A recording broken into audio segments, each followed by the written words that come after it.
key factors that contribute to a startup's hypergrowth? I mean, what would they be considering to take on such an approach in scaling and growing their business and expanding as fast as possible? In our case, I think the hypergrowth is pretty much aligned with our mandate, which, as we said before, is to provide coffee in a more affordable way and in a more accessible way, right? The first component, which is affordability, has to do with how much money you pay for the coffee. We said before, 50 peso for an Americano, nothing beyond 100 peso. That's very key to our strategy. And the second one is being accessible, right? And for that, you need to be close to the people who actually want to use your product, right? So for us, it was very important to have as much capillarity as fast as possible, so that at any given point during the day, you wake up in the morning at home, then you're 5 minutes away from any pickup coffee. Then you get on your car, then you travel to your workplace, you're 5 minutes away from any pickup coffee. Then you go have lunch, you're 5 minutes away from any pickup coffee. Then you go have drinks at night, you're 5 minutes away from any pickup coffee, right? So the idea since the beginning was to make pickup coffee accessible, and that goes through being, omnipresent in a way. And the only way to reach that is to blitzscale, and that's what we have been trying to do for the last year and a half. There you go. You got a great product at a perfect price point. You just got to get it out there as fast as possible. Mark, how about you? Well, I don't disagree with Jaime. In fact, I agree with you on almost all points. But if I were to add, it's the availability of funding as well.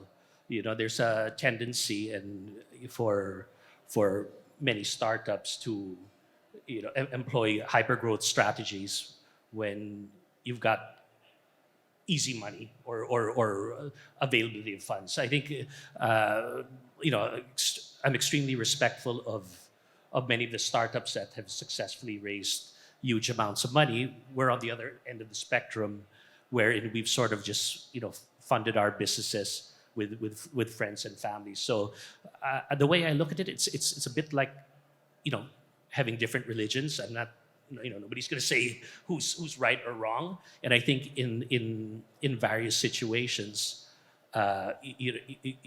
people can choose what strategy to employ.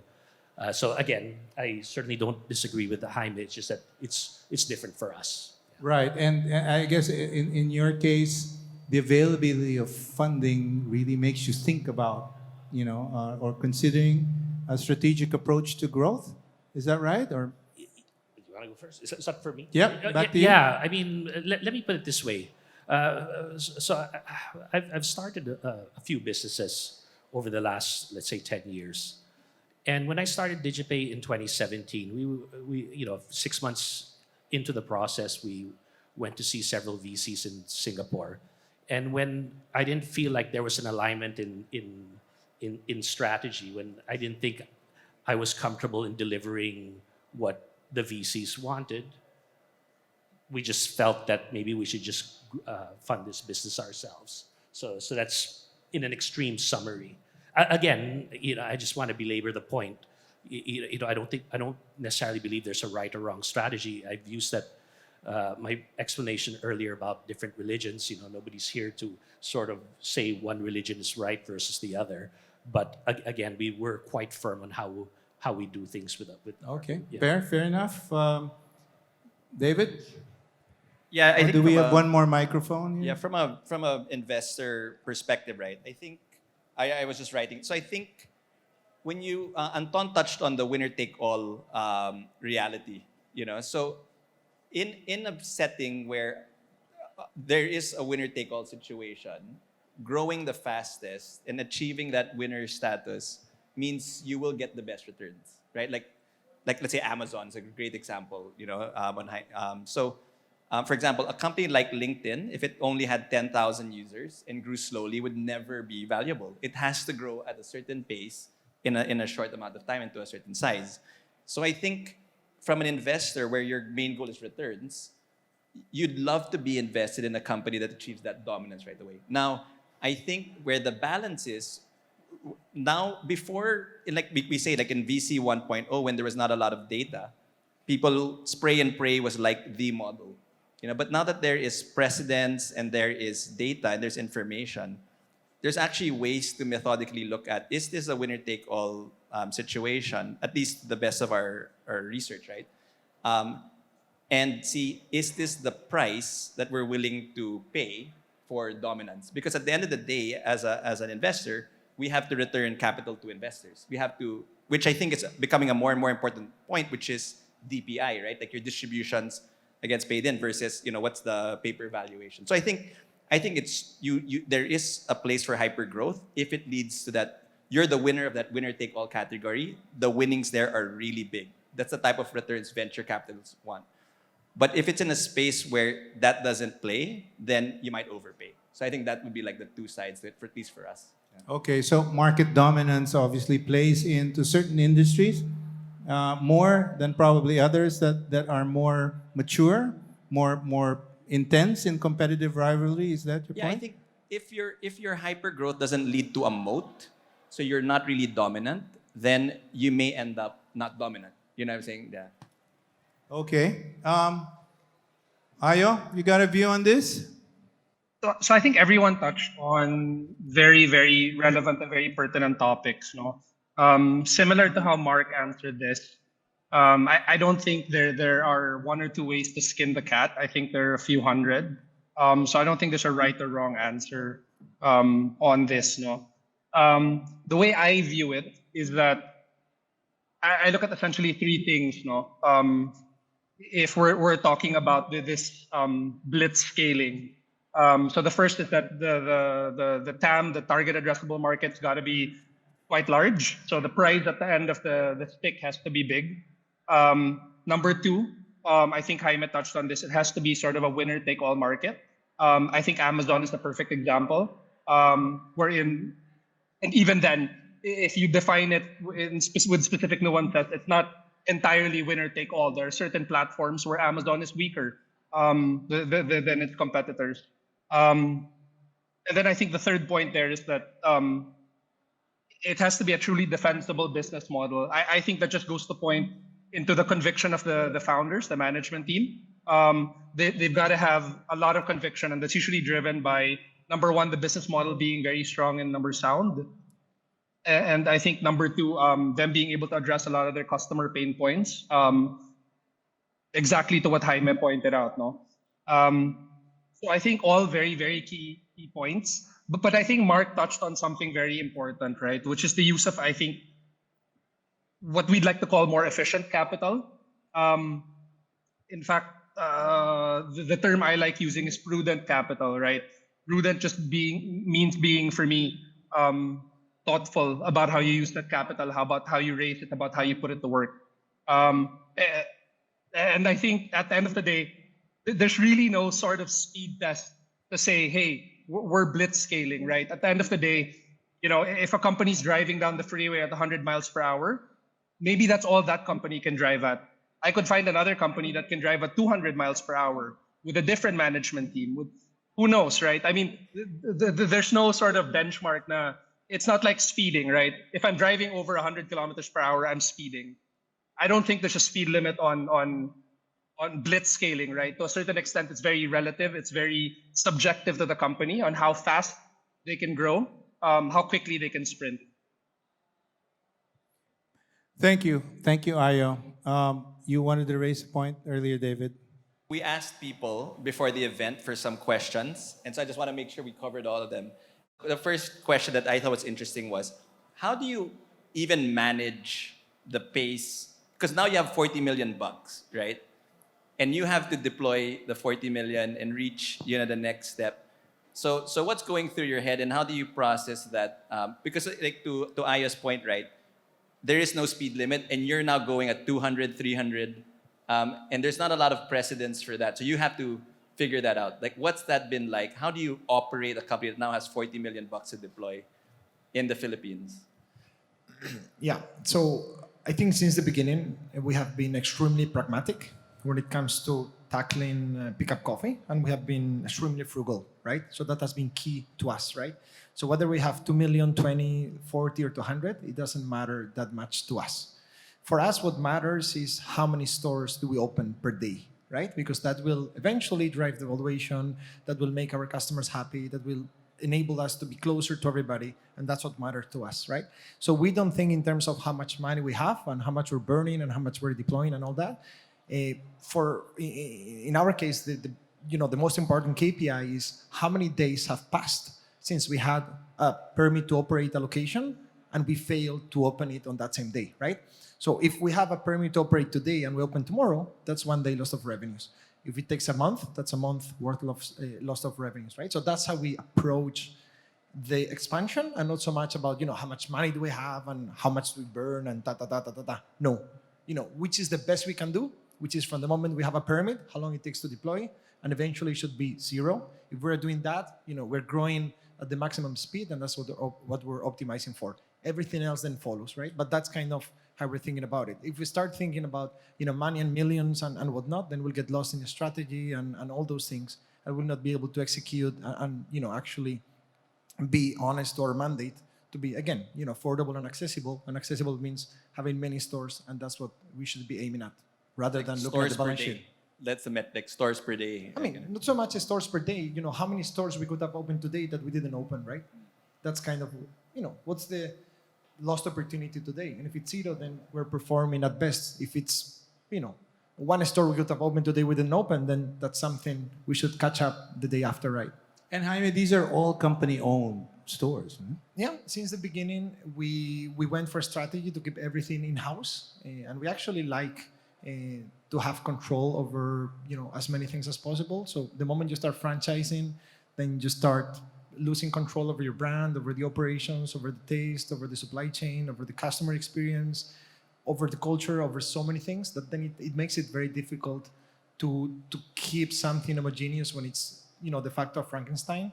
So very early on, we said it's going to be much more difficult to grow if we have so many little different owners than if it's actually just a few, which makes everything easier. Like similarly, because then I guess stores open right at that rate, and then Mark, you bootstrap 20,000+ stores, right? So how did you do that, right? How did you fund it if you bootstrapped it? Like what was your strategy to scale without necessarily fundraising? Because you still grew, right? Well, the money came from within the group, and some of it I attribute to luck. Some of it I attribute to some of our products becoming quite profitable early on in the process. And again, listening to Jaime, extremely respectful of what he's accomplished, and it crossed my mind just a few seconds ago that I used to be a banker, and after hearing what you just said, I almost feel like this was an extremely brilliant way of shorting the VCs. So in a way, I admire you. But we don't have any VC investors, by the way, so I can talk like this. But you've shorted the VCs, which I think was well done. Right? David, I think you might want to respond to that. Yeah. Sorry, let me say something. No, If I were to deal with a VC, I would deal with him, because many of the stuff we do is quite aligned. So just wanted to say that. So my comments were not pointed at David at all. Yeah. No, thanks, Mark. No, but I think that's an interesting. You want to say something to that, Jaime, or you're going to be careful? Yeah. One of the things that that you're probably experiencing now, you've experienced. I know is like, how does the management team, how do you manage that growth? Because there's the thing that everyone sees, and there's the part that no one sees on a day-to-day basis. Like, everyone just judges you on your latest raise, latest valuation, right? But no one sees the HR side of that, the finance side of that. Like, how do you manage such a wrap? Is it just hire a bunch of really good people right away, which is not, it's a lot harder than it sounds, right? Like, let's start with Jaime, and then Mark, you can talk about how you did it in a non-venture funded way. Well, for me, it may sound very fluffy and cheesy and idealistic, but I think culture is extremely, extremely important.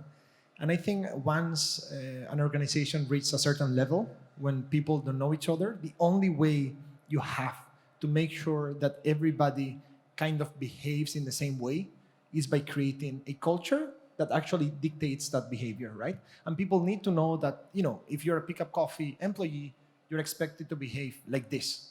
And every Pickup Coffee employee has to behave that way. And if somebody doesn't behave that way, you have to call it out and say, hey guys, these are our values and we have to stick to them from the very beginning, every single day, right? Otherwise, it spins out of control. Now we're around, 900 employees, whatnot. So you cannot keep control of what people are doing in 95 different branches that are distributed all across, 7,000 islands. Not so many, but, eventually. So I guess, since the beginning, Diego and me and everybody else, we were very, very, very, determined to create a culture that we thought was right. And I mean, that was our culture. And that was the one that we have been promoting since the beginning. So far, it has, played out. And that's, extremely, extremely important. Otherwise, it doesn't matter what the management team decides. If, it's 5 people against 895, how is that going to matter, right? So it's about implementing that culture so that, you're a Pickup Coffee employee and these are our cultures and that's how we all behave, all the way from the top to the bottom and the other way around. So, Yeah, and you're able to do that in a quick way because basically they're watching you and Diego a lot. I mean, That's you have probably to the only you way, have to yeah. set the tone 100%, and then you need to be very, very deliberate about every day, hey, making sure that people understand that's how we need to behave, that's how we need to operate, and get people on board from day one. The first thing you tell them is, hey, these are our 3, this is how we work in Pickup Coffee, right? That's the first thing. Before you get into Excel, before you get into anything else, that's what we do. Remember those 3 things, okay. And then the next day, did you forget? No, what are the 3 things? These ones, okay, next day, ta-ta-ta-ta.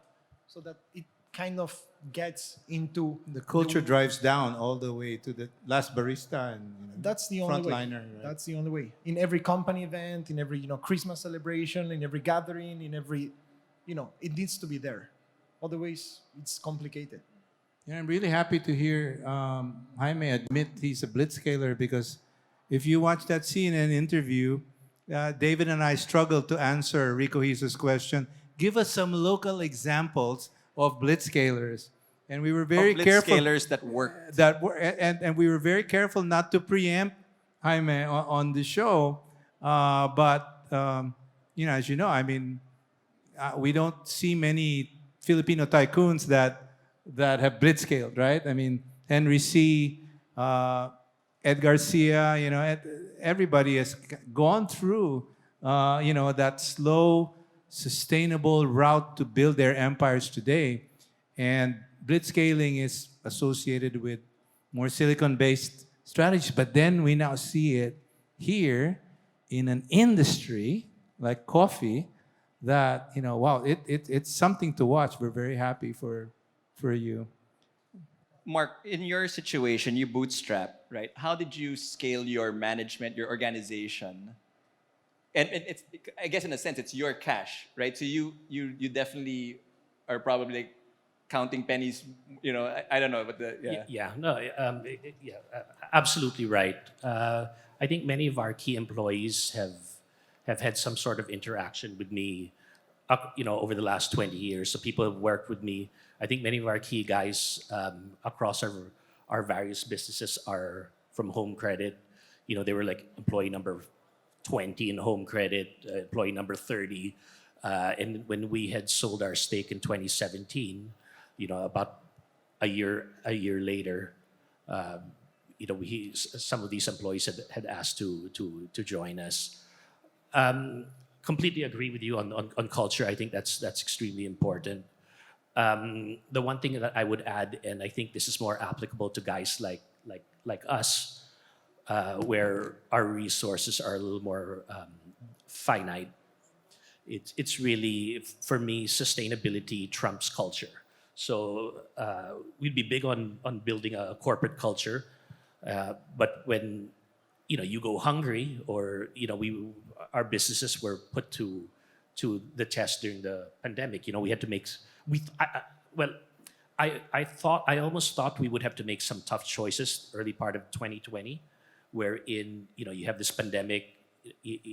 No one's seen anything like this for maybe 20 years. If you look at SARS or MERS or whatever it was, and there was some fear that we would have to make some tough decisions. Now, good thing we didn't have to, but at that point in time, if I had to throw culture out to save jobs, that's what I would do.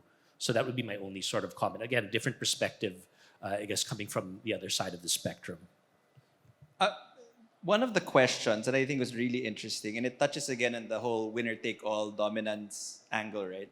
So Jaime, why did you guys pick coffee? Is it because you guys love coffee?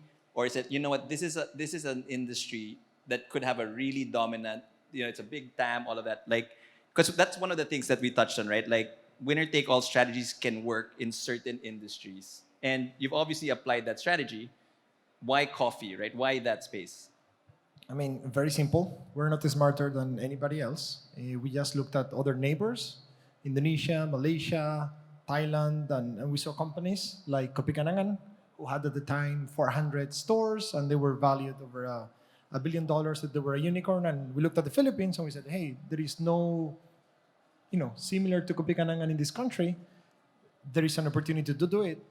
Let's do it. And that was the rationale we started it. Had there been no coffee unicorn in Indonesia, probably Pickup Coffee wouldn't have existed. So it was all about, pragmatism and basically, what works in a place that's similar to here, and let's just execute on the mandate.